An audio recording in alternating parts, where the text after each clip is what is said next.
Hello again, folks. Welcome again to our PPOA podcast. Today, we are very excited to have a very special guest in our studio today, LA County Assessor Jeffrey Prang. So, Great to be with Assessor, you. Thank you, Steve. Nice to thank meet you, you. thank you for being here. Yeah, My pleasure. yeah. Assessor, so I have so many questions for you, but let me kick it off with, how did you get involved with government and politics? Like, where did it start for you? I was a nerdy little kid. I was interested in politics when I was like 10 years old.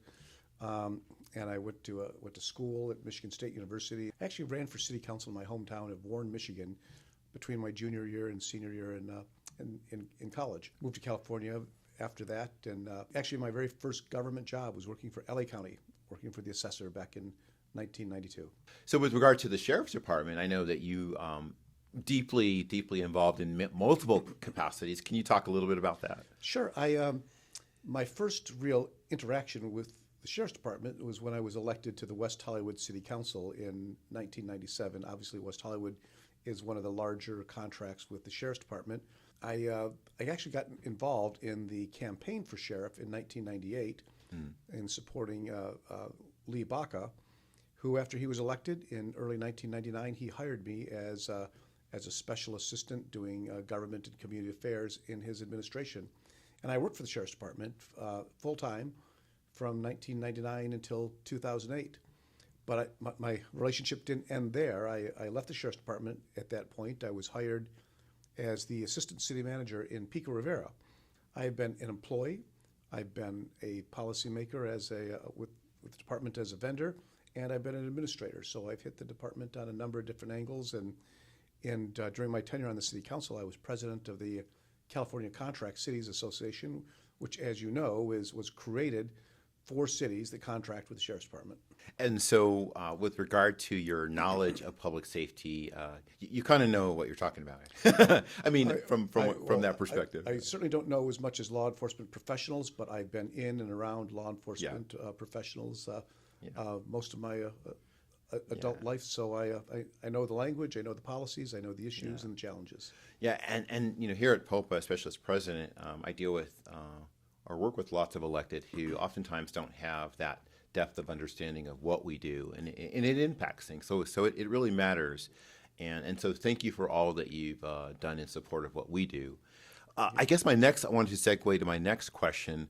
What is an assessor? Like, do you collect taxes? Do you raise taxes? So that's what is that? It's a great question, and I like to answer that question. I answer it all the time. I always begin, I kind of joke around when I give public speeches. I always tell people, I'm going to start by telling you what it is that I don't do. Because the one thing I don't do is the one thing everybody thinks I do. I am not the tax assessor. I do not collect taxes. The person who collects taxes has a very intuitive title. She is called the tax collector. Right. So the property tax system is very complicated. There's multiple departments that each have different responsibilities. The way it works, you buy a house, you record a deed with the registrar recorder. Those deeds come to my office, and then we determine the value of that property for tax purposes. We then turn over that data to another department, the auditor controller. They're the ones who tell you how much you owe, and they apply the direct assessments, the special assessments, et cetera. And then they turn over that data to a fourth department, the treasurer and tax collector. They're the ones that issue the bills and collects the payments. So if you think your tax bill is too high, what you're really saying is you think that we overassessed the value of your home. And you can challenge that. Okay, and thank you for that. I knew the answer to that question, but I know oftentimes people think that you are actually the person that raises our taxes. But that is not me. but nonetheless, you have a very crucial, impactful job for our county. And with regard to our county, I know there's a Measure G is up. We're going to be expanding the board, a new CEO, those sorts of things. Can you talk a little about how that might impact it? Measure G is a major government reform. We're basically changing the structure of government for Los Angeles County. We're going to a larger board of supervisors. The current chief executive officer is appointed by the board. Right. Starting in 2028, the chief executive officer will be elected. So there'll be like a chief executive officer like the mayor of a city or the governor of a state. And the way the board is structured will change, because the board right now is a joint legislative executive body, and it's now going to be a legislative body, and we'll have divided government. We'll have an executive branch and a legislative branch. And there's going to be some significant changes. Things that are kind of on my radar screen is, what's the relationship going to be between the CEO and the board? Nobody gives up power easily, and Right. because it's going to be restructured. But obviously, the first CEO is going to be a very, very powerful position. Probably after the governor and the 2 United States senators, it'll probably be the most important elected office in the state. But I think it's really important that that there be a lot of focus during this transitional period to make sure that the county continues to operate well and is able to maintain those services and that confidence that the public has in how we do our jobs. With regard to you're talking about employees, personnel. With regard to Sheriff's Department personnel, as you know, we are in the process of negotiating wage contracts for the next term here, if you will. What would you say to members who are questioning the duration of this negotiation process, which has been well over a year? Unfortunately, I am not one of the elected officials who's in the room with negotiations, so I'm kind of an observer as opposed to a participant. But I do have a vantage point where I can see how things are developing. I am it is as a department head who depends on the resolution of these contracts for my own employees. I would like to see these things brought to a close sooner than later, just because I know it creates a lot of anxiety for my employees, and I'm sure it does for POPA members and everybody else in the county who's waiting for those contracts. I do know that the county is in very precarious financial conditions right now. Assessor, sorry to interrupt you, but with regard to being in, you said, dire situation financially, would you agree that, from my perspective, there's potentially 3 or 4 things, but like 2 of the big ones would be the Eaton Palisades fire, and then the AB 218 lawsuit payout. Yes. Would you agree that those are kind of like the biggest obstacles? I think 218 is the biggest. Okay. We've already agreed to spend $4 to $5 billion in settlement of cases, and more cases are coming in. So the impact could be even higher, and that is just an incredible. Yeah, I believe that's the floor. $5 billion is the floor. Right. The Eaton fire, the Palisades fire are still a huge impact. The federal government has still not agreed to reimburse California for expenses and losses due to the fires, which is unprecedented as far as I know. So things are really, really difficult. As a department head, I'm being required to go through what they call curtailment exercises, looking at various cuts to programs and services. In the case things, we hit that worst case scenario, so I know there's a lot of anxiety amongst county leadership in terms of our financial stability. While I'm not in control of solving those answers, I do have a piece of it. I always tell people, I tell my employees, I said, if you ever get discouraged, just remember that the assessor is the most important local government agency, because no other government agency can do their job until we've done ours. And if we don't do our job well, then money which should be available for public services and for salaries and for contract resolutions is left on the table. So if I get all of my work done, the county will have the maximum amount of money it's entitled to from property taxes. And what I can tell you today is we're not getting all our work done. And then with regard to, I've heard the term floated around, this term called widget counters, I believe. You may know, you probably know more. Can you talk a little bit about what that means, what that's about, as well as you talked about unprocessed, I think you said unprocessed that's items. That is which impacts our... That's a rumor echo. I'm the one who talks about widgets. So try to explain to people what we do in a way that really breaks it down to the base level. We're widget counters, and all the property transfers, all the different transactions, those are the widgets that we have to process. We have to process all the buying and selling of property, all the changes in ownership, all the new construction. We get tens of thousands of transactions a year, and each one of them has value associated with it that will increase the size of the assessment roll from which taxes are based upon.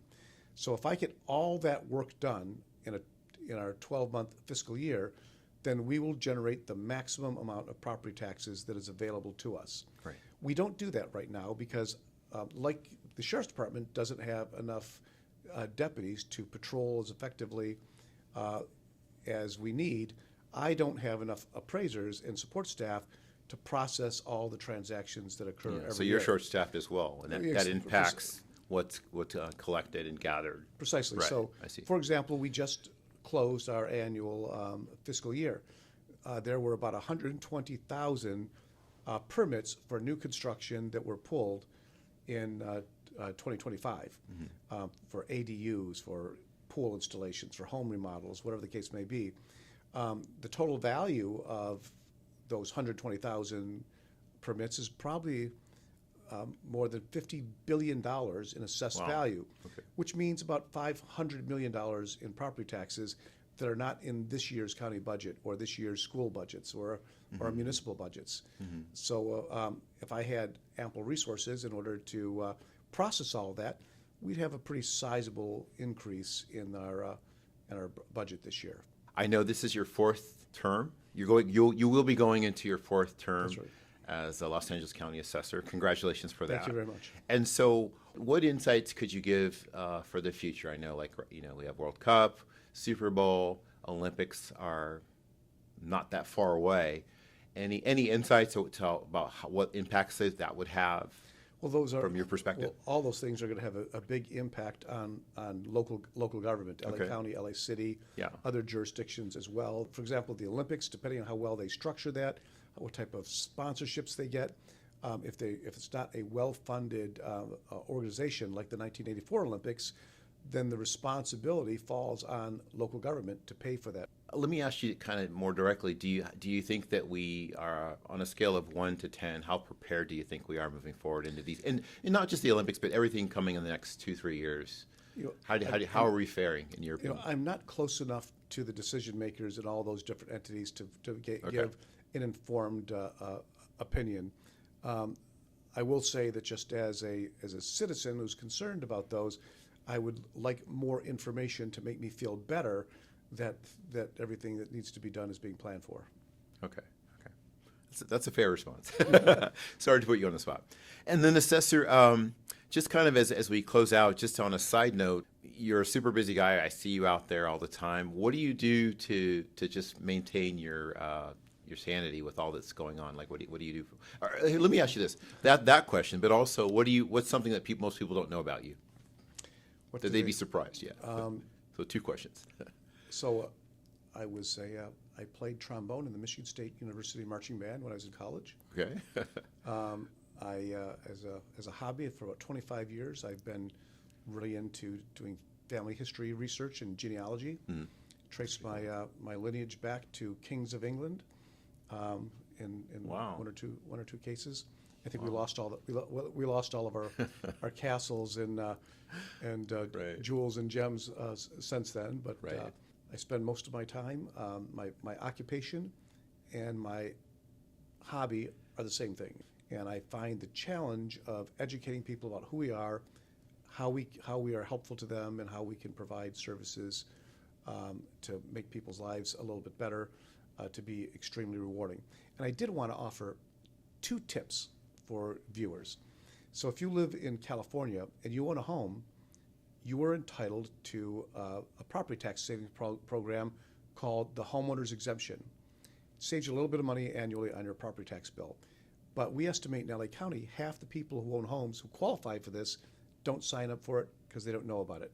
So if you own a home in California, in any county, and you live in that home, you qualify for the homeowner's exemption. If you don't have it, you need to sign up with your local assessor. The other one I wanted to mention is a new service we launched last year called the Homeowner Alert. You may be familiar that in recent years, there's more and more cases of title fraud. Somebody uses identity theft to change the name on your deed, and then they leverage debt against your property. And by the time you find out about it, you've lost your home, you owe money to somebody. But now anybody who owns a home in LA County can register on my website for the Homeowner Alert and with your email address. And anytime something is recorded on your deed, you'll get an email notification within 48 hours. If you don't sign up for this, the first notification you'll get that something's occurred is you'll get a letter in the mail from the registrar recorder, usually 30 days later, which by that time they can do a whole lot of damage. So for your members, for your viewers who are homeowners in LA County, sign up for the Homeowner Alert and protect your home from title fraud. Was familiar with one, but vaguely with the other. But thank you for that. I really appreciate that. And thank you for your time. I know you're a busy man, and thank you again for all that you do with our department, our agency, all the other things that you do with public safety. Thanks, Steve. So, Great to be with you. thanks for being here. All right. Thank you. Take care.